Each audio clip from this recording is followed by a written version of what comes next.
మెదక్ జిల్లా రామాయంపేటలోని శ్రీ పద్మావతి గోదాదేవి సమేత వెంకటేశ్వర స్వామి ఆలయంలో ధనుర్మాస ఉత్సవాలు అంగరంగ వైభవంగా కొనసాగుతున్నాయి. 3వ రోజు స్వామివారికి వేద పండితులు మరియు ఆలయ కమిటీ సభ్యుల ఆధ్వర్యంలో రోజు పల్లకి సేవ, పాశుర నివేదనము తదితర ప్రత్యేక పూజా కార్యక్రమాలు నిర్వహించారు. ఈ సందర్భంగా వేద పండితులు కుమారస్వామి శర్మ భక్తులను ఉద్దేశించి ప్రవచనాలు వినిపించడం జరిగింది. ఆలయంలో ధనుర్మాసం సందర్భంగా ఉదయం నుంచి ప్రత్యేక పూజా కార్యక్రమాలు నిర్వహించడంతో చుట్టుపక్కల గ్రామాల నుంచి భక్తులు పెద్ద సంఖ్యలో రావడంతో ఆలయంలో ఆధ్యాత్మిక శోభ సంతరించుకుంది.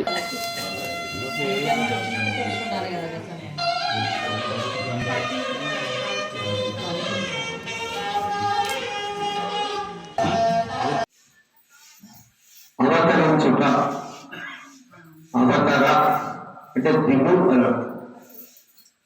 అవతరించడం అంటే దిగడం అనర్థం.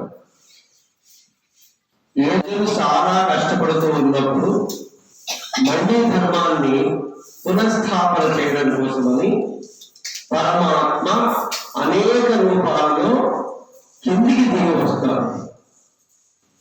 పుట్టడం కాదు, పుట్టినట్లుగా కనపడుతుంది కానీ పుట్టడం కాదు, భ్రమ.